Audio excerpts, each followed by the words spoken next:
السلام علیکم۔ ڈاکٹر اسرار احمد کے مزید ایسے بیانات سننے کے لیے ہمارے اس چینل ٹرو اسلام کو سبسکرائب کریں۔ آپ کا شکریہ۔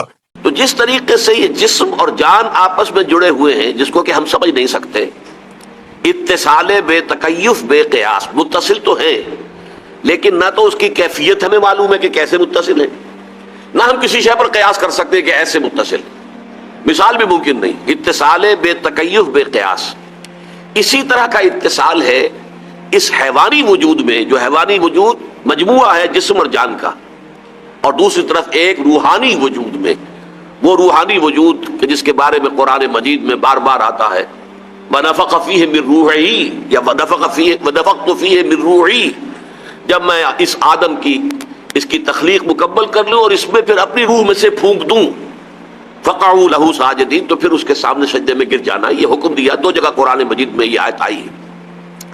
اور ان ارواح کے بارے میں ہمیں معلوم ہے کہ ان کی تخلیق بہت پہلے ہوئی ہے۔ ہمارے جو جسمانی تخلیق ہے، اب میں عمر کے 70ویں برس میں ہوں، تو 69 برس تو میں نے ظاہر بات ہے اس دنیا میں گزارے ہیں، اس سے پہلے 9 مہینے میں نے اپنی والدہ کے پیٹ میں بسر کیے ہیں، اس وجود نہیں تھا، لیکن میری روح وہ تو ہمیشہ سے ہے۔ ہمیشہ سے مراد یہ نہیں کہ معاذ اللہ اللہ تعالیٰ جو ہمیشہ سے اس شان کے ساتھ، لیکن یہ کہ اس کو پیدا کر دیا گیا تھا بہت پہلے۔ اللہ تعالیٰ نے تخلیق کا جو آغاز کیا ہے تو سب سے پہلے ارواح انسانی اور ملائکہ، وہ بھی ارواح ہے، روح ہے، روح الامین، روح القدس، حضرت جبرائیل کو کیا کہتے ہیں، وہ بھی روح ہے۔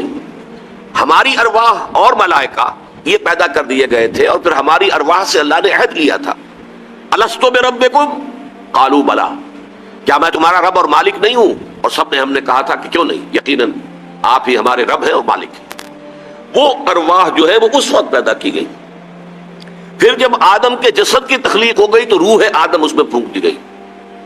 پھر آدم کی نسل کے اندر جب پیدائش شروع ہوئی تو یہ حدیث ہے متفق علیہ حضرت عبداللہ ابن مسعود سے کہ رحم مادر میں 4 مہینے تک تو وہ جو جنین ہے، امبریو، وہ زندہ تو ہوتا ہے، حیوان تو ہوتا ہے، انسان نہیں ہوتا۔ 40 دن نطفہ، 40 دن علقہ، 40 دن مضغہ، پھر ثم یرسل الملک، پھر فرشتہ بھیجا جاتا ہے فینفخ فیہ الروح، جو اس میں روح پھونک دیتا ہے۔ وہ جو عالم ارواح میں اس کی روح تھی، فرشتہ اس کو لے کر آتا ہے اور اس جنین کے اندر پھونک دیتا ہے، تو اب وہ انسان بن گیا۔ پہلے حیوان انسان تو تھا 4 ماہ تک، وہ جنین، وہ امبریو، لیکن ابھی انسان نہیں تھا، انسان بنا ہے 4 مہینے کے بعد جبکہ اس میں روح پھونک دی گئی۔ یہ دو وجود جو ہیں جس طریقے سے آپس میں ملے ہوئے ہیں، اس وقت صرف یہ بات بتانی ہے کہ جیسے ہمارے جسمانی وجود کی ایک آنکھ ہے جو دیکھتی ہے، ایک کان ہے جو سنتا ہے، ایک یہ دماغ ہے جو سوچتا ہے، پروسیس کرتا ہے، سینس ڈیٹا جو اسے ملتا ہے اسے پروسیس کر کے نتیجے نکالتا ہے، نتیجوں کو پھر کہیں سٹور کرتا ہے، پھر نیا مشاہدہ کرتا ہے، نئی معلومات حاصل ہوتی ہیں، تو پچھلی جو میموری ہے اس کے ساتھ ٹیلی کرتا ہے، کوئی نیا نتیجہ سامنے آیا پھر اسے سٹور کرتا ہے۔ تو ایک تو یہ ہمارے جسم کا معلومات کا حصول کا ایپریٹس ہے جو ہمارے حیوانی وجود میں، ایک ہماری روح کی بھی عقل ہے، ہماری روح کی بھی آنکھ ہے، لیکن یہ آنکھ نہیں، وہ غیر مرئی آنکھ ہے، اسے ہم دیکھ نہیں سکتے۔ اس کے بھی کان ہے لیکن یہ کان نہیں ہے، وہ غیر مرئی کان ہے، وہ روح کے کان، روح کے کان، روح کی آنکھ، روح کی عقل، اور ان سب کو قرآن مجید متعلق قرار دیتا ہے قلب سے۔ سورہ حج میں فرمایا فَتَكُونَ لَهُمْ قُلُوبٌ يَعْقِلُونَ بِهَا، ان کے قلب ہوتے جس سے کہ یہ عقل حاصل کرتے ہیں، اس سے تعقل کرتے ہیں، اس سے بات کو سمجھتے ہیں۔ اور اسی طرح سورہ اعراف میں فرمایا لَهُمْ قُلُوبٌ لَا يَفْقَهُونَ بِهَا، ان لوگوں کے دل تو ہیں لیکن ان سے یہ سوچتے نہیں ہیں۔ تو دل بھی سوچتا ہے، دل کی سوچ روح کی سوچ ہے، دل کا تعقل روح کا تعقل ہے، اور ہمارے حیوانی وجود کا تعقل اس ذہن کا تعقل ہے۔ یہ دو سورسز آف نالج ہیں which are absolutely independent of each other، ان کا آپس میں کوئی تعلق نہیں۔ ایک سورس جو ہمارے حیوانی ذرائع علم کے ذریعے سے آتے ہیں اور عقل حیوانی کے ذریعے سے اس کے اندر ہم پروسیس کر کے نتائج اخذ کرتے ہیں اور قدم بقدم آگے بڑھ رہے ہیں، اور ایک ہماری روحانی سوچ، روح کی عقل، روح کا دیکھنا، اس لیے کہ قرآن کہتا ہے فَإِنَّهَا لَا تَعْمَى الْأَبْصَارُ وَلَكِن تَعْمَى الْقُلُوبُ الَّتِي فِي الصُّدُورِ، یہ آنکھیں اندھی نہیں ہوتی، ابو جہل کی یہ آنکھ اندھی نہیں تھی، ابو لہب کی یہ آنکھ اندھی نہیں تھی، بڑی بڑی آنکھوں والا تھا، بہت خوبصورت، جیسے کہ دہتا ہوا انگارہ ہو ایسی اس کی رنگت تھی، لیکن دل کا اندھا تھا، دل کی آنکھ جو ہے وہ اندھی تھی۔ ولیکن تعمى القلوب التي في الصدور، وہ دل اندھے ہو جاتے ہیں جو سینوں کے اندر ہے۔ اب ان دونوں کو سمجھ لیجئے، یہ جو علم حیوانی ہے، اب یہ سمجھیے کہ یہ چھوٹے سے چھوٹے حیوان میں بھی موجود ہے، لیکن ترقی کر کے جو سب سے زیادہ ارتقاء یافتہ حیوان ہے، یعنی انسان، حیوان انسان کی بات کر رہا ہوں، اس میں یہ اپنے ٹاپ پر پہنچ گیا ہے۔ اب میں نے اس کی ہمیشہ ایک مثال دی ہے کیونکہ یہ میرا مشاہدہ تھا۔ جیسے کہ آپ نے سنا ہوگا کہ نیوٹن کا شاید جو ہے تجربہ ہوا تھا کہ وہ ایک سیب کے درخت کے نیچے بیٹھا تھا، تو سیب گرا، اس کے سر پر چوٹ جو لگی تو 14 طبق روشن ہو گئے۔ تو اس کی جو سوچ تھی کہ یہ نیچے کیوں آیا، اوپر کیوں نہیں گیا، تو اس سے وہ نتیجے پر پہنچا کہ زمین اپنی طرف کھینچتی ہے چیزوں کو۔ تو میں نے بھی ایک مشاہدہ کیا تھا کہ ایک چھوٹا سا کیڑا جو ہے ایک طرف کو چل رہا تھا، میں نے اس کے آگے ایک تنکا رکھ دیا، وہ تنکے کے پاس جا کر اس نے محسوس کیا کہ آبسٹرکشن ہے میرے راستے میں، تو اپنی ڈائریکشن چینج کر دی۔ اب میں نے پھر دوبارہ تنکا رکھ دیا، اس نے دوبارہ ڈائریکشن چینج کی، تیسری دفعہ میں نے رکھا، اس نے پھر چینج کی، چوتھی مرتبہ رکھا تو اس کے اوپر سے گزرا۔ اب اس کو آپ انالائز کیجئے، فیلنگ، تھنکنگ، ڈیسیجن میکنگ، یہ سارا پروسیس جو ہے وہ اس چھوٹے سے کیڑے میں تھا۔ اس نے پہلے فیل کیا کہ رکاوٹ آ گئی ہے تو مجھے ایوائڈ کرنا چاہیے، میں اپنا ڈائریکشن بدل لوں، پھر چینج کیا، پھر چینج کیا، بالآخر اسے سوچنا پڑا کہ یہ تو میرا پیچھا نہیں چھوڑ رہی ہے رکاوٹ، I have to overcome it, اور اس نے فیصلہ کیا۔ یہ گویا کہ ان منیچر یہ پورا وہ پروسیس ہے جسے ہم تعقل کا پروسیس کہتے ہیں، فیصلہ کرنا، سوچنا، محسوس کرنا، اس پر غور کرنا، غور کر کے فیصلہ کرنا۔ لیکن یہ جو چھوٹے چھوٹے کیڑوں کے اندر بھی یہ ساری چیزیں موجود ہیں، لیکن ظاہر بات ہے کہ حیوانات کے پھر لیولز ہیں۔ اس کو اس وقت بھول جائیے کہ ایوولوشن کا جو فلسفہ درست ہے یا نہیں ہے، اسپیشل کریشن ہے یا ایوولوشن ہے، وہ مسئلہ ایک طرف رکھ دیجیے۔ یہ تو معلوم ہے کہ لیولز ہیں، ایک لوور اینیملز ہیں، ہائر اینیملز ہیں، ہائر اینیملز ہیں، ہائر اینیملز ہیں، اور تمام اینیملز میں سب سے ٹاپ پر ہومو سیپینس ہے، یہ انسان ہے، اس میں تو کوئی اختلاف کی گنجائش نہیں ہو سکتی۔ اس اعتبار سے انسان میں آ کر یہ جو علم بالحواس اور علم بالعقل ہے، یہ اپنے پورے عروج کو پہنچ گیا۔ اب یہاں میں نے نیچے ایک اس کے لیے لفظ استعمال کیا، ایکوائرڈ نالج۔ یہ علم جو ہے یہ انسان خود ایکوائر کرتا ہے۔ دیکھا، کھول آنکھ، زمین دیکھ، فلک دیکھ، فضا دیکھ، مشرق سے ابھرتے ہوئے سورج کو ذرا دیکھ، دیکھو، ponder over it, infer from it, اس سے نتیجہ نکالو اور پھر سٹور کر لو اپنے پاس۔ یہ قدم بہ قدم نوع انسانی جو ہے یہ علم حاصل کرتی چلی آئی ہے۔ مثلاً اتفاق سے سوچئے، کبھی ہمارے جو کوئی 100ویں پیڑھی میں یا 1000ویں پیڑھی میں کوئی ہوں گے جد امجد ہمارے بزرگ، آگ اس سے پہلے انہیں معلوم نہیں تھی کہ آگ کس شے کو کہتے ہیں۔ This is the first source of energy جو انسان کو معلوم ہوئی، وہ کیا؟ آگ میں حرارت ہے، قوت ہے۔ کیسے معلوم ہوئی؟ کہیں وہ کھڑا ہوا تھا اور اوپر سے کوئی چٹان گری، نیچے بھی پتھر ہی تھا، ان دونوں کے ٹکرانے سے شعلہ نکلا۔ یہ دیکھ لیا اس نے، آبزرو کیا۔ اب اس نے ایکسپیریمنٹ کیا، پھر اس نے خود ٹکرایا، شعلہ نکلتا اور اس سے کوئی چیز جلتی ہے۔ گویا کہ اس طریقے سے آگ انوینٹ ہو گئی، آگ کی ایجاد ہو گئی، اس کے بعد آگ سے بھاپ کی ایجاد ہو گئی، پھر بھاپ کے انجن بن گئے، چلتے اسی طریقے سے رفتہ رفتہ رفتہ رفتہ، سٹیپ بائی سٹیپ یہ جو انسانی علم ہے، ایکوائرڈ نالج جو ہے، حیوانی علم ہے، یہ بڑھتا چلا آیا ہے تاں کہ یہ تقریباً 100 سال جو گزرے ہیں، 150 سال کہہ لیجیے، اس میں تو ایکسپلوژن ہوا ہے، اس علم کا دھماکہ ہوا، اتنا پھیلا ہے، اتنا پھیلا ہے، اتنا پھیلا ہے، انسان کا یہ علم اس درجے کو پہنچ چکا ہے کہ نیچے، اور اسی کی بنیاد پر پھر ٹیکنالوجی اس انتہا کو پہنچ چکی ہے کہ میں نے اقبال کے ایک شعر کا حوالہ دیا ہے نیچے، عروج آدم خاکی سے انجم سہمے جاتے ہیں کہ یہ ٹوٹا ہوا تارا مہ کامل نہ بن جائے۔ لیکن یہ علم جو ہے، یہاں میں نے حوالہ دیا ہے قرآن مجید میں سورہ بقرہ کے 4 رکوع کا۔ یہ 4 رکوع جو ہے سورہ بقرہ کا، یہ مکی صورتوں میں جو قرآنی میٹا فزکس بیان ہوئے ہیں، قرآنی بعد الطبیعات، ان کا ایک خلاصہ بہترین جو ہے مدنی صورت کے شروع میں 4 رکوع سورہ بقرہ کا۔ قرآن کی جو دعوت آئی ہے مکی صورتوں میں، اس کا خلاصہ 3 رکوع میں ہے۔ عبادت رب، ایمان، آخرت پر ایمان، پاس بعد الموت پر ایمان، جنت اور دوزخ پر ایمان، یہ ساری چیزیں جو ہیں، قرآن پر ایمان، یہ تیسرے رکوع میں. حالانکہ یہ اصل مضامین جو ہیں یہ مکی صورتوں کے ہیں. اسی طریقے سے فلسفیانہ مباحث مکی صورتوں میں ہیں، لیکن یہ کہ ان کا خلاصہ جو ہے وہ سورہ بقرہ میں ہے. 6 مرتبہ آدم و ابلیس کا قصہ مکی صورتوں میں آیا ہے، 7ویں مرتبہ سورہ بقرہ کے اس چوتھے رکوع میں. اس چوتھے رکوع کی ایک عجیب شان ہے. اس کے شروع میں علم کی ایک قسم کا بیان ہے اور اس کے آخر میں علم کی دوسری قسم کا بیان ہے. علم کی پہلی قسم کو کہا گیا علم اسماء، علم آدم الاسماء کلھا. آدم کو اللہ تعالیٰ نے سارے نام سکھا دیے. یہ علم جو آدم کو دیا گیا یہ انسان کا انسانی یا حیوانی علم ہے جو پوٹینشلی آدم میں ودیت کر دیا گیا. ذرا اس لفظ پر غور کر لیجئے گا، بالقوہ، پوٹینشلی. جیسے کہ میں مثال دوں آپ کو کہ آم کی گٹھلی میں پورا آم کا درخت موجود ہے. کہاں سے آیا وہ درخت؟ آم کی گٹھلی میں سے برآمد ہوا ہے نا. پوٹینشلی آم کی گٹھلی میں آم کا پورا درخت موجود ہے، لیکن اس کو آم کا درخت بننے میں وقت لگے گا. آپ اس گٹھلی کو زمین میں دبائیں گے، وہ وہاں پہ پانی جذب کرے گی، پھر وہ پھولے گی، وہ پھٹے گی، اس کے اندر سے 2 پتیاں نکلیں گی، پھر وہ 2 پتیاں اوپر چڑھے گی تو کوئی تنا سا بنے گا، درخت بنے گا. کئی سال کے بعد وہ اس قابل ہوگا کہ اس میں آم لگے. یہ وقت تو گزرے گا، لیکن پوٹینشلی یہ پورا درخت اس گٹھلی میں موجود تھا. اسی طرح پوٹینشلی یہ علم جو ہے حضرت آدم علیہ السلام کو دے دیا گیا، اگرچہ اس کی ایکسفولیشن میں کئی ہزار برس لگ گئے. اس کو دوبارہ جو ہے پورا نکھر کر آنا، جیسا کہ وہ آج آ گیا ہے. فزکس ہے اور کیمسٹری ہے، اور فزکس کی نوالوں کتنی شاخیں ہو چکی ہیں، اور کیمسٹری کی کتنی شاخیں ہو چکی ہیں. پھر کاسمولوجی ہے، ایسٹرونومی ہے، جیولوجی ہے، بے شمار نام. بایولوجی ہے تو بایولوجی کی ناموں کتنی شاخیں ہو چکی ہیں. آج تو ناممکن ہو گیا کسی ایک شخص کے لیے، ہیومنلی امپاسبل، کہ وہ تمام جو شاخیں ہیں علم کی ان سب کے علم کا احاطہ کر. امکان ہی نہیں.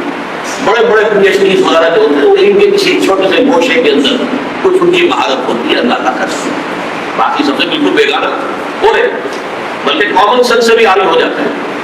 دیکھیں وہ ایک ہی چیز کے اوپر مسلسل جو مراقبہ ڈال کر بیٹھتے ہیں تو اس سے یہ کہ ان کی نگاہوں سے باقی چیزیں اوجھل ہو جاتی ہیں. یہاں تک کہ کامن سینس سے بھی اکثر و بیشتر پی ایچ ڈی جو آپ کو سائنس کے ملیں گے وہ کامن سینس سے جو ہے چھوڑے، وہ تو خاص ایک شعبے کے اندر معلومات. یہ علم ہے کہ جس کے بارے میں فرمایا گیا علم آدم الاسماء کلھا. لیکن اس کے پھر ایکسفولیشن میں یہ سارا وقت لگا ہے. قدم بقدم انسان نے یہ ساری چیزیں سیکھی ہیں، سیکھ کر اب اس کا مجموعہ جو کچھ ہے وہ آپ کے سامنے ہے. یہ علم جو ہے، اچھا دوسرا بھی دیکھ لیجئے، علم بالقلب یا علم بالروح کو میں نے عنوان دیا علم وحی، اور اس کے لیے انگریزی کا لفظ ہے ریویلڈ نالج. ان دونوں میں فرق کیا ہے؟ دیکھیے، ایک ایکوائرڈ نالج، اس میں انسان ایک ایکٹیو رول پلے کرتا ہے، خود بڑھتا ہے، خود آگے معلومات حاصل کرتا ہے، خود نتائج نکالتا ہے، پھر ان نتائج کو ایکسپیریمنٹیشن کے ذریعے سے ویریفائی کرتا ہے کہ ہاں یہ بات ٹھیک ہے. پہلے اس نتیجے پر پہنچتا کہ پانی میں ہائیڈروجن اور آکسیجن 2 گیسز ہیں. اچھا اب ان دونوں کو جوڑ کر پانی بنا سکتے؟ جب ہمارے وہاں بنا سکتے تو اب بات بالکل ٹھیک ہو گئی کہ پانی در حقیقت 2 گیسز سے مل کر بنا، اس لیے کہ ہم نے پانی کو پھاڑا تو 2 گیسیں نکل آئیں اور دونوں گیسوں کو جوڑا تو پانی بن گئے. تو یہ ایکسپیریمنٹیشن سے وہ علم آگے بڑھتا ہے. تو اس میں انسان ایکٹیولی پارٹیسپیٹ کر رہا ہے علم کے حصول میں اور اس کو ڈیولپ کرنے میں. ریویلڈ نالج میں انسان کی روح جو ہے وہ پیسو ریسیپینٹ ہے، وہ اسے دیا جا رہا ہے. اسی لیے سورہ بقرہ کے 4 رکوع کے جو آخر میں فرمایا، جب حضرت آدم حضرت حوا کو حکم ہو گیا کہ بس اب تمہاری جو آزمائشی قیام تھا جنت میں وہ ختم ہوا، تم پر یہ بات واضح ہو گئی کہ یہ ابلیس لعین تمہارا دشمن ہے، تمہیں دھوکہ دے گا، ورغلائے گا، اب جاؤ زمین کا چارج لو. لیکن اب اس کے بارے میں جو چارٹر دیا گیا، فَإِمَّا يَأْتِيَنَّكُم مِّنِّي هُدًى فَمَن تَبِعَ هُدَايَ فَلَا خَوْفٌ عَلَيْهِمْ وَلَا هُمْ يَحْزَنُونَ. جب بھی تمہاری طرف تمہارے پاس میری جانب سے کوئی ہدایت آئے تو جو کوئی اس ہدایت کی پیروی کرے گا اس کے لیے نہ خوف ہے نہ حزن ہے. وَالَّذِينَ كَذَّبُوا وَكَفَرُوا وَكَذَّبُوا بِآيَاتِنَا أُولَٰئِكَ أَصْحَابُ النَّارِ هُمْ فِيهَا خَالِدُونَ. جو ہماری آیات کو جھٹلائیں گے، تکذیب کریں گے، انکار کریں گے، وہ جہنمی ہوں گے، ہمیشہ اس میں رہیں گے. یہ چارٹر ہے ہمیشہ کے لیے. لیکن یہ آتا ہے علم اوپر سے. اس میں انسان یا انسان کی روح یا انسان کا دل یہ در حقیقت پیسو ریسیپینٹ ہے، یہ خود حاصل نہیں کرتا ہے بلکہ اس کو عطا کیا جاتا ہے، اس لیے یہ ریویلڈ نالج ہے۔ تو ایکوائرڈ نالج جو خود اپنی محنت سے حاصل کیا گیا، ریویلڈ نالج کے جو اللہ کی طرف سے دیا جاتا ہے۔ ایکوائرڈ نالج علم بالحواس جمع علم بالعقل، اور یہ جو ہے یہ علم بالوحی، اگرچہ وحی کی دو اقسام ہے وہ بعد میں بیان کروں گا، لیکن یہ جو ہے یہ علم بالوحی ہے، اس کو علم بالروح بھی کہہ سکتے ہیں، علم بالقلب بھی کہہ سکتے ہیں، یہ علم بالوحی ہے۔ فَإِمَّا يَأْتِيَنَّكُم مِّنِّي هُدًى۔ اب آگے چلیے، یہ جو انسانی علم ہے اس کے دو حصے ہو گئے، ایک ہے خالص فزیکل سائنسز کا علم۔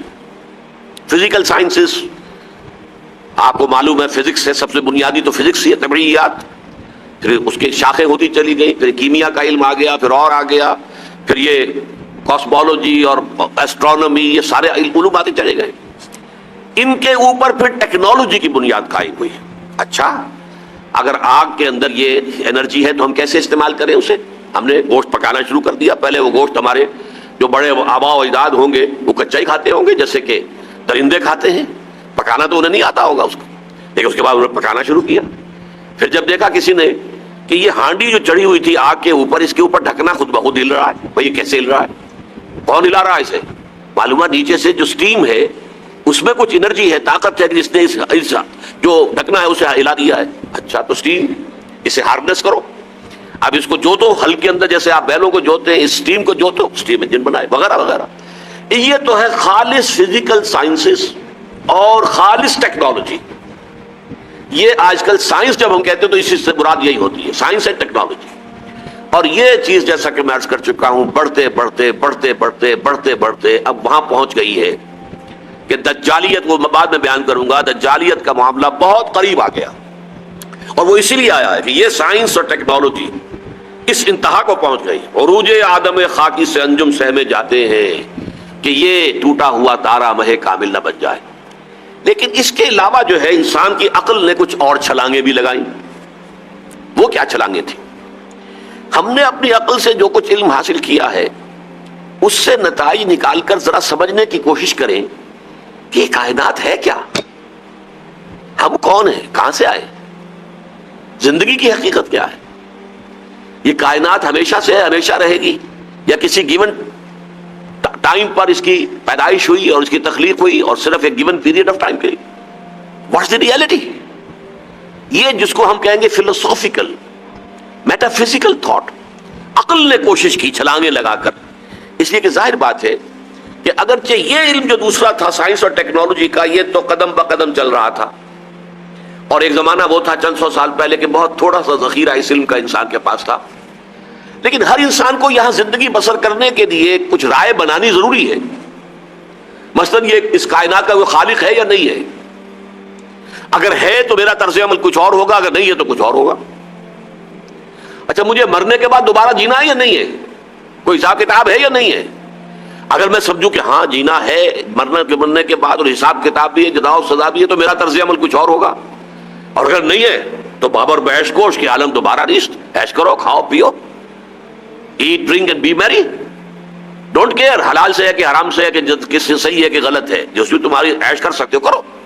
تو انسان کو اس دنیا میں اپنا ایٹیچیوڈ اور کانڈکٹ معین کرنے کے لیے لازماً کچھ میٹا فزیکل کانسیپٹس قائم کرنے لازم تھے، اور یہ ابتدا سے تھے، جبکہ ابھی وہ علم جو ہے ہمارا سائنٹیفک نالج وہ تو بہت ہی پریمیٹو سٹیج میں تھا۔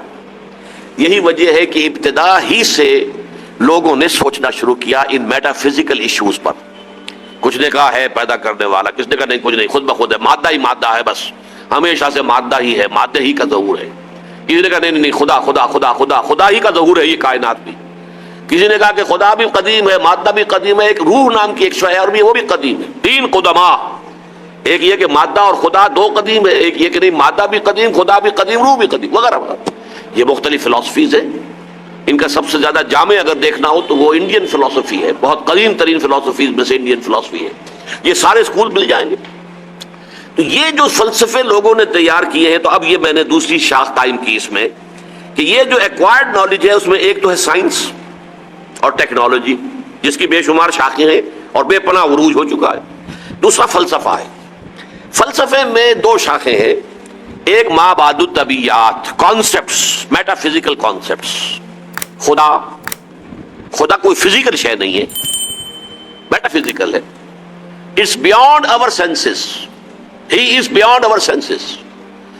Life after death, it is beyond our senses.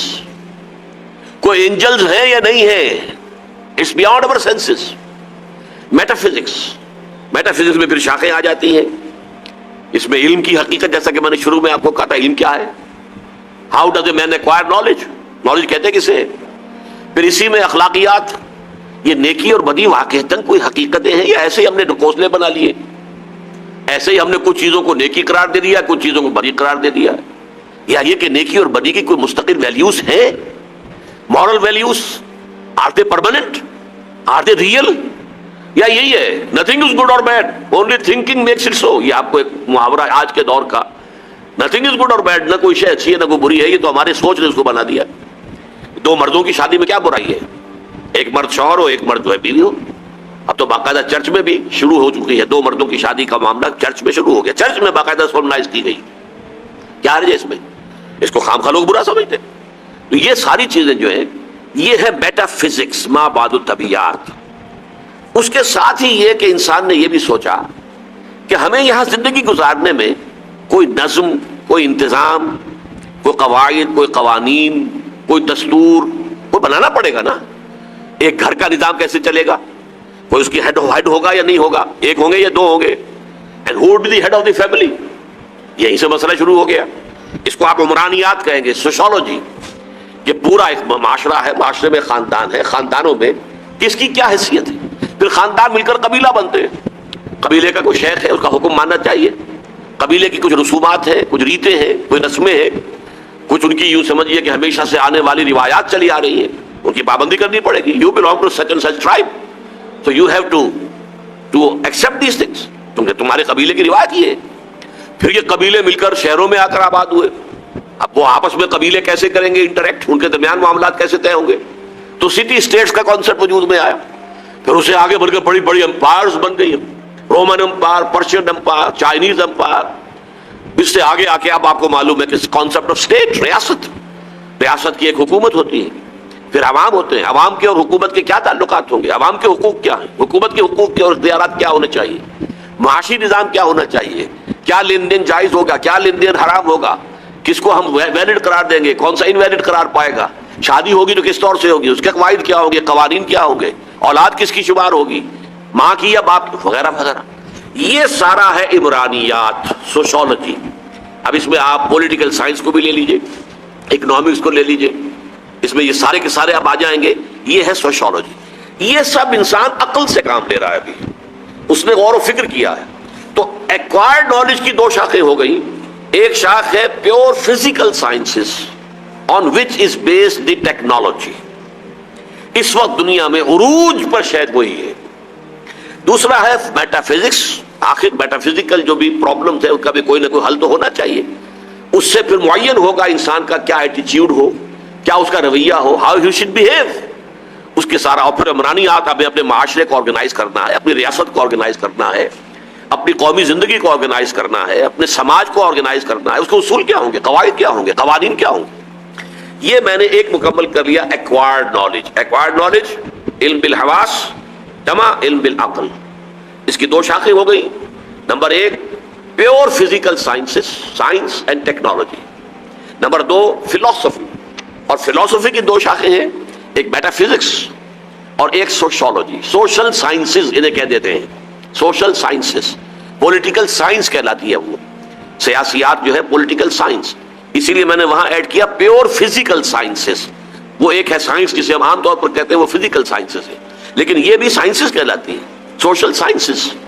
اس کے اندر پولیٹیکل سائنس ہے، اس میں اکنامکس ہے، اس میں اور ہے. اب دوسری طرف آئیے، علم بالقلب، علم بالروح، علم بالوحی.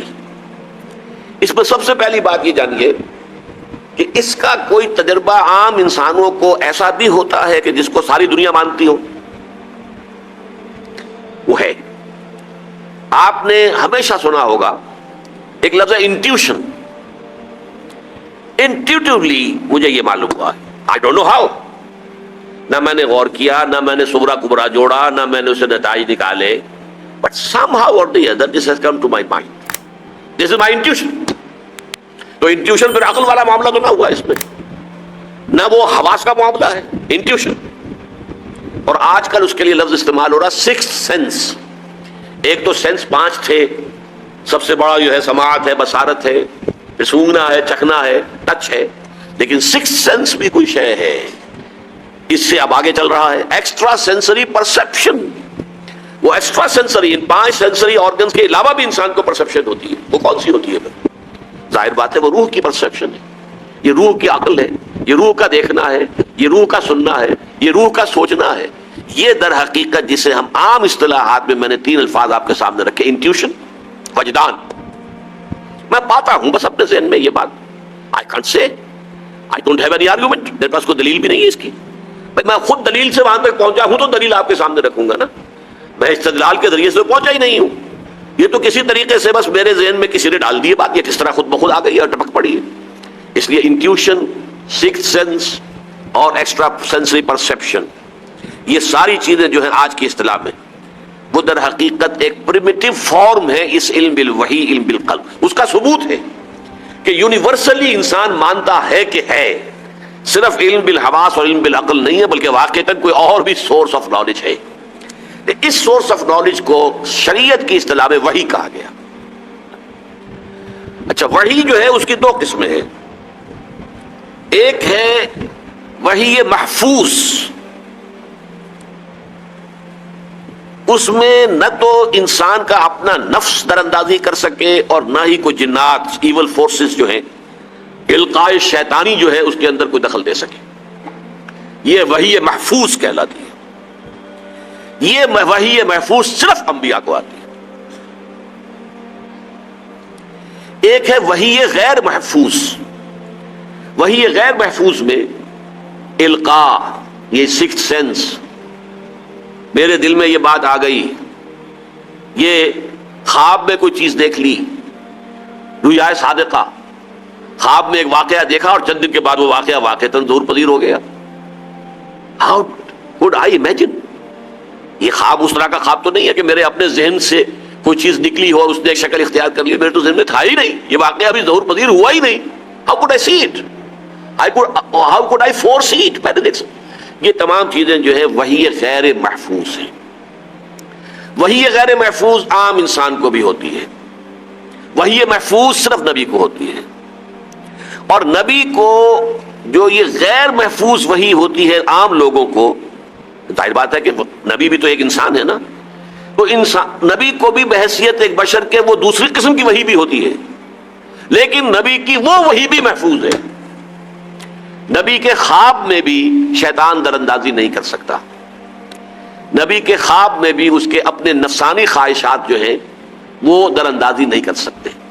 تو نبی کے لیے وہ وحی خفی، اب یہ 2 الفاظ آ گئے، وحی خفی، وحی جلی.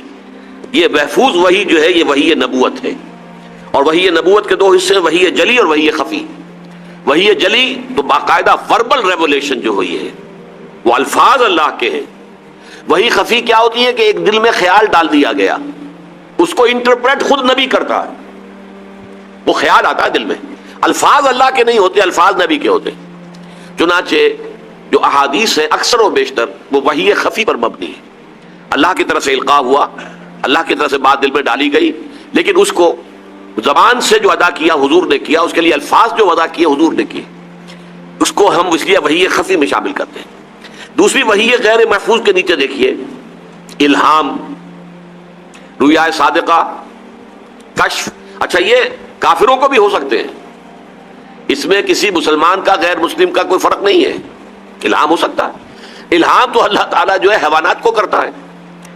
الہام جو ہے حیوانات کو، وہی بلکہ لفظ وہی استعمال ہوا، اوحا ربک الی النحل، شہد کی مکھی کو آپ کے رب نے وحی کی، یعنی جو بھی اس کے اندر اللہ نے یہ ڈالا ہوا، کس نے سکھایا اسے کہ جاؤ بھائی فلاں پھول کا خون جو ہے رس چوسو اور چوس کر آؤ اور اس کو اپنے جسم کے اندر جو ہے اس کی وہ پروسیس کر کے وہ شہد بناؤ اور جا کر وہ اپنے چھتے کے اندر جو ہے اسٹور کراؤ. کس نے سکھایا؟ یہ کہاں سے ٹریننگ لی ہے؟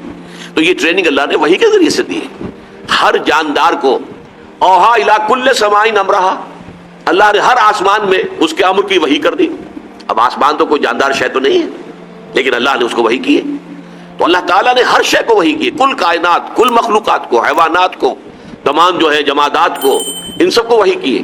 تو وہ وحی جو ہے جو ریسیو کر رہے ہیں یہ مخلوقات، خود حاصل نہیں کر رہے. خود حاصل کرنے والا وہ ایکوائرڈ نالج ہے، اس کے بارے میں پہلے بات کر چکے مکمل. یہ جس کو کہ ریسیو کرتے ہیں، ان میں پھر یہ ہے کہ وحی کی دو قسمیں بڑی مشہور، ایک وحی محفوظ، ایک وحی غیر محفوظ. غیر محفوظ میں الہام ہے، رؤیا صادقہ. اب دیکھیے آپ کو معلوم ہے کہ حضرت یوسف علیہ السلام کے زمانے کا جو بادشاہ تھا وہ کوئی مومن تو نہیں تھا نا، وہ لوگ تو کافر تھے، نہ وہ ایمان لایا حضرت یوسف پر. ہاں ان سے متاثر ہوا، ان کی صلاحیت سے، ان کے دیانت سے، ان کی روحانیت سے، ایمان تو نہیں لایا. لیکن خواب اس نے سچا دیکھا تھا.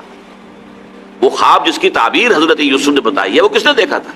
وہ حضرت یوسف نے تو دیکھا تھا، بادشاہ نے دیکھا تھا، جس کے بارے میں کہ اس کے درباریوں نے تو یہ کہہ دیا تھا کہ یہ تو ایسے ہی ہے، خیال ہے، غلط اضغاث و احلام ہے.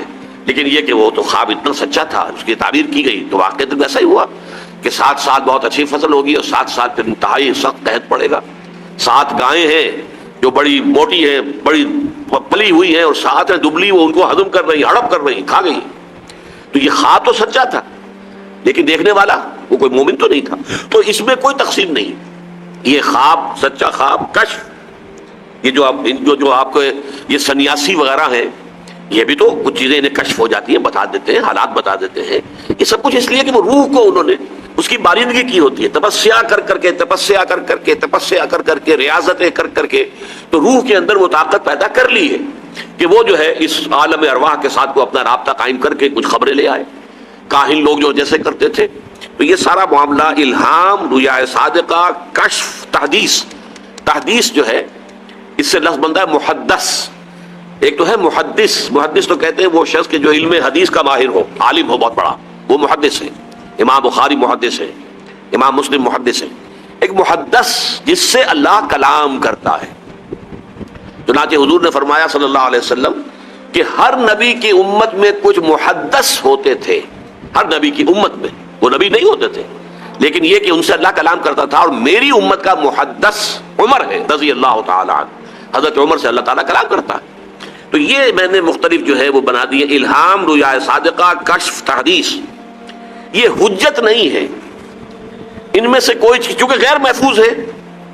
میرے دل میں کوئی بات آئی ہے، ہو سکتا ہے شیطان نے ڈالی ہو، مجھے کیا پتا کہ واقعتاً اللہ کی طرف سے ہے یا شیطان کی طرف سے ہے. I can't decide.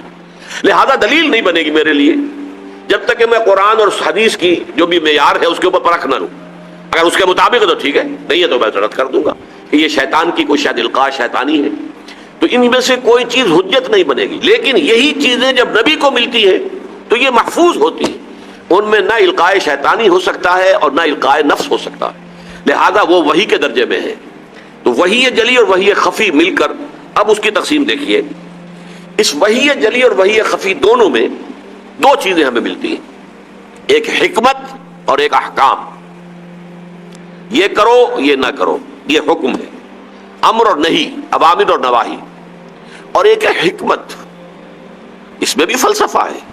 وَلَقَدْ آتَيْنَا لُقْمَانَ الْحِكْمَةَ أَنِ اشْكُرْ لِلَّهِ وَمَنْ يَشْكُرْ فَإِنَّمَا يَشْكُرُ لِنَفْسِهِ وَمَنْ كَفَرَ فَإِنَّ اللَّهَ غَنِيٌّ حَمِيدٌ. وَإِذْ قَالَ لُقْمَانُ لِابْنِهِ وَهُوَ يَعِظُهُ يَا بُنَيَّ لَا تُشْرِكْ بِاللَّهِ إِنَّ الشِّرْكَ لَظُلْمٌ عَظِيمٌ. یہ حکمت ہے. اور حضرت لقمان نبی نہیں تھے، اللہ نے یہ حکمت ان کو عطا کر دی. تو حکمت جو ہے اور یہ اس کائنات کے اندر تخلیق خداوندی کے جو بنیادی اصول ہیں، یا ایک حکمت احکام بھی ہوتی ہے. حکم جو دیا ہے اس کی حکمت کیا ہے؟ نماز پڑھنا بغیر حکمت کے نہیں ہے، روزہ رکھنے کی حکمت ہے، زکوٰۃ کی حکمت ہے، حج کی حکمتیں ہیں. تو حکمت احکام، اور ایک ہے اصولی حکمت، بنیادی حکمت. ایک ہے احکام. احکام کی پھر 2 قسمیں ہیں، ایک ہے شرعی یا فقہی اور ایک ہے اخلاقی. ایک یہ سچ بولو، یہ کوئی شریعت کا حکم نہیں ہے، یہ تو اخلاقی حکم ہے بھائی، انسانی اخلاقیات میں شامل ہے. جھوٹ مت بولو، وعدہ خلافی نہ کرو، والدین کی خدمت کرو. یہ سب کیا ہے؟ یہ اخلاقیات ہیں. شریعت میں یہ ہے کہ یہ حرام ہے، شراب حرام ہے، یہ مت پیو، یہ سور حرام ہے، اس کو مت کھاؤ، یہ چیز مردار حرام ہے، یہ خون حرام ہے، وغیرہ وغیرہ.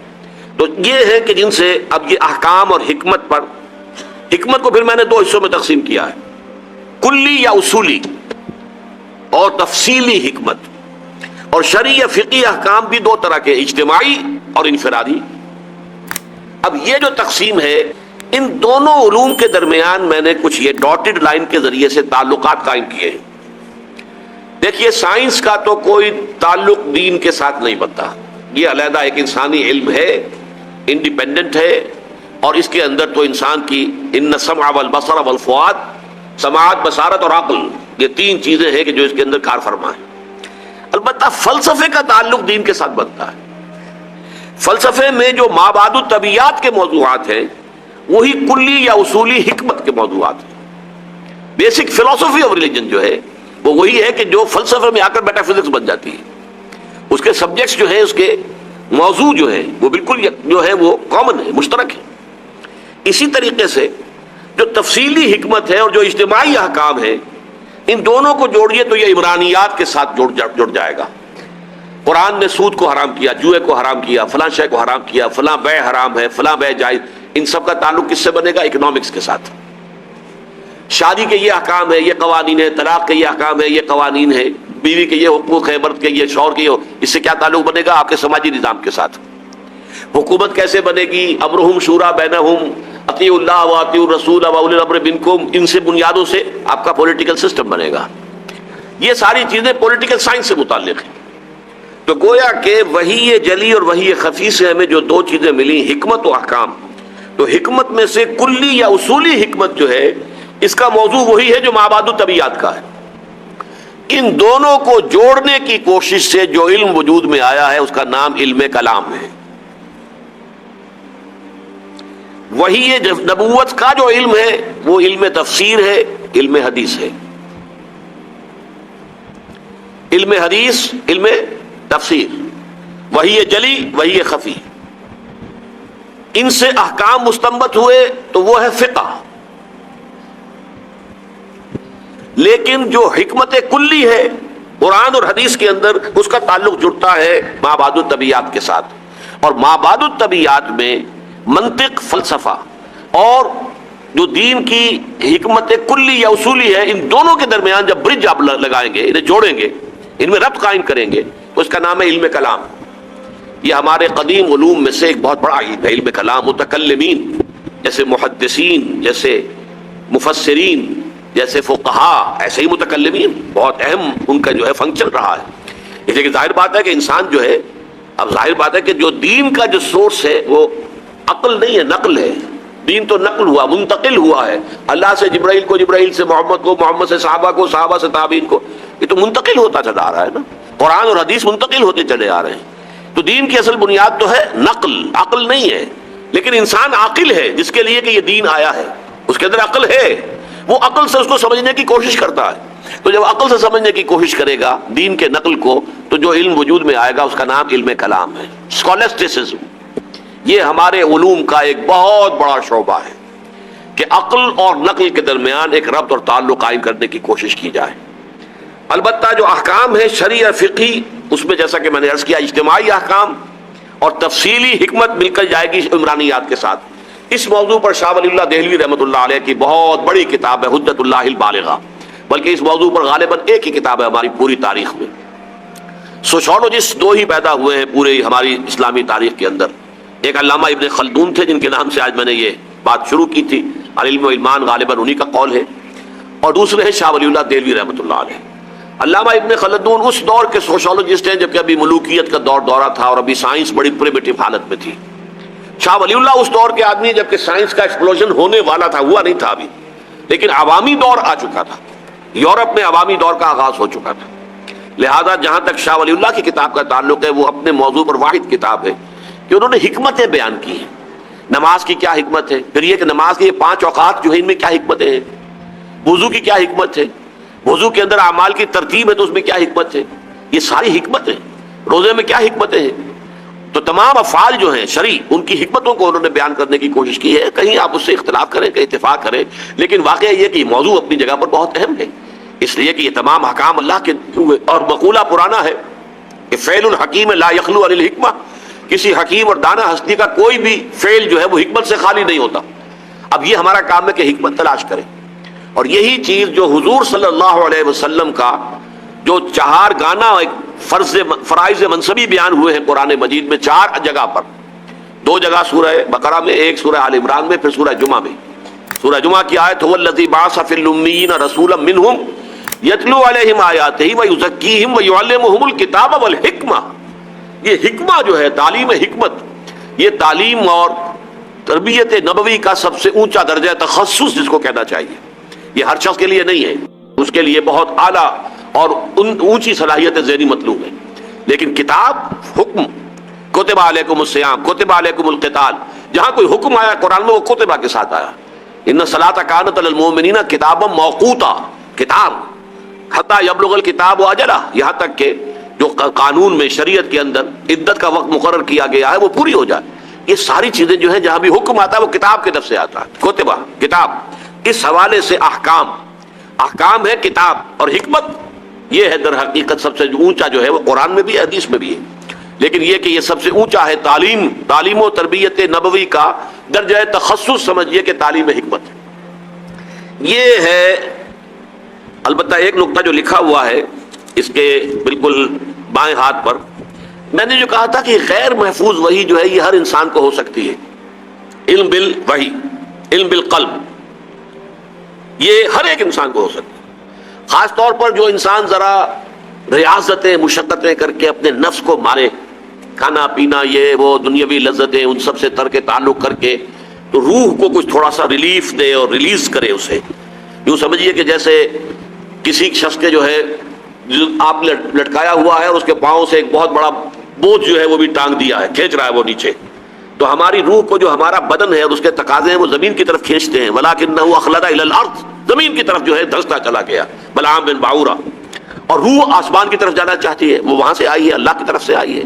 یسألونک عن الروح قل الروح من امر ربی۔ جو لوگ روح کے پاؤں میں پڑے ہوئے ان بندھنوں کو ذرا ہلکا کر دیتے ہیں ان کی روح پھر پرواز کرتی ہے، اور جب پرواز کرتی ہے تو یہ علم بالروح جو ہے وہ اسے حاصل ہو سکتا ہے، وہ چاہے ہندو ہو، چاہے پارسی ہو، سکھ ہو، کوئی۔ یہی اسی وجہ سے ان کے ہاں درویشوں کے ہاں، ان کے سادھوؤں کے، ان کے تپسیا کرنے والوں کے جو ہے وہ آپ کو اسی طریقے کے ساری کرامات آپ کو مل جائیں گی جیسی کرامات ہمارے اولیاء اللہ اور بزرگوں کی بیان ہوتی ہے، وہ مل جائیں گی۔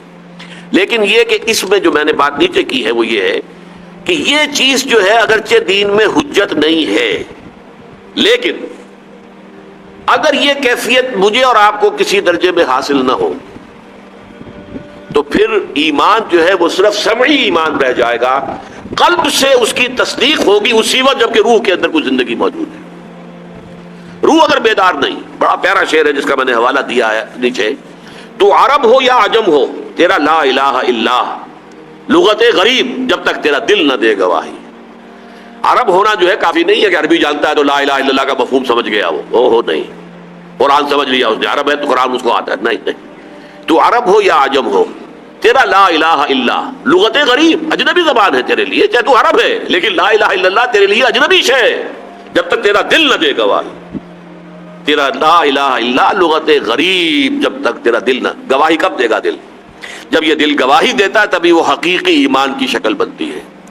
ربنا اننا سمعنا منادیا ینادی للایمان ان آمنوا بربکم فآمنا، یہ جو ندا آئی تھی محمد کی صلی اللہ علیہ وسلم، یہ ابو بکر کے کانوں میں بھی ٹکرائی ہے، لیکن ابو بکر کے کانوں کے ساتھ ہی فوراً دل سے اس کی تصدیق بھی برآمد ہو گئی، وہ موجود تھا وہاں اندر قلب ابو بکر صدیق کے اندر، وہاں دیر نہیں لگی۔ حضور فرماتے ہیں کہ جس شخص کے سامنے بھی میں نے بات رکھی اس نے تھوڑا سا یا کم توقف کر کے بات مانی، سوائے ابو بکر کے کہ ایک لحظے کا توقف نہیں کیا، اس لیے کہ جیسے ہی وہ ابو بکر کے کانوں کے پردے سے ٹکرائی ہے اسی وقت اس کے قلب سے اس کی تصدیق بھی برآمد ہو گئی۔ تو یہ جب تک نہ ہو اس وقت تک پھر یہ ایمانیات جو ہیں یہ بس سنی ہوئی چیز ہوتی ہیں، وہ آپ کے لیے سمع ہے صرف، اس کے لیے قلب کی گہرائی سے اس کی تصدیق برآمد نہیں ہوتی۔ اب آخری نقطہ میں بیان کر دوں، جہاں تک علم بالعقل اور علم بالحواس کا تعلق ہے، میرا یہ گمان ہے، آئی ایم ناٹ 100% شور اب ٹل ناؤ، لیکن میرا گمان غالب ہے کہ اس زمین پر اقتدار اور غلبے کا تعلق جو ہے وہ اسی سے ہے۔ آج یہ اقوام کیوں دنیا میں غالب ہیں؟ کہ علم بالعقل اور علم بالحواس کے اندر وہ ہم سے بہت آگے نکل. وہ مسلم تو نہیں ہے، کافر ہے، عیسائی ہو، یہودی ہو، چینی ہو، کون ہے؟ ان کا کیا تعلق؟ اسی لیے میں سمجھتا ہوں کہ قرآن مجید میں خلافت کے ساتھ علم اسماء کو جوڑا گیا. وَإِذْ قَالَ رَبُّكَ لِلْمَلَائِكَةِ إِنِّي جَاعِلٌ فِي الْأَرْضِ خَلِيفَةً، خلافت کا ذکر شروع ہو رہا.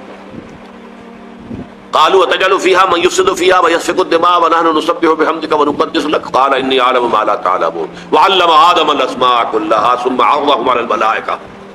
اس کا تعلق آپس میں ہے.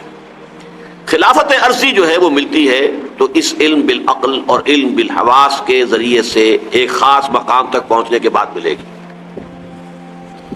البتہ امامت کا تعلق اس سے، یہ جو حضرت ابراہیم سے کہا گیا تھا کہ انی جاعلک للناس اماما، میں تمہیں پوری نوع انسانی کا امام بنانے والا، امامت. اور یوں سمجھیے کہ محمد الرسول اللہ صلی اللہ علیہ وسلم کی ذات گرامی میں یہ خلافت اور امامت دونوں جمع ہو گئی. اور مسلمانوں کو پھر خلافت عرضی ملی کب؟ جبکہ انہوں نے اس وقت کے جو بھی علوم تھے ان کو بھی ایکوائر کر لیا. اگر منجیق انہوں نے بنائی ہوئی تھی تو انہوں نے بھی بنانی سیکھ لی، اور اگر ایرانی جو ہے وہ خندق کھودتے تھے تو انہوں نے بھی خندق کھودنی جو ہے وہ سیکھ لی. وہ تمام جو اس وقت کے علوم تھے ان کو حاصل کیا ہے. اور اس کے ساتھ امامت، علم بالوحی، علم بالوحی کے ساتھ تعلق ہے امامت کا، اور علم بالحواس اور علم بالعقل کے ساتھ تعلق ہے خلافت کا.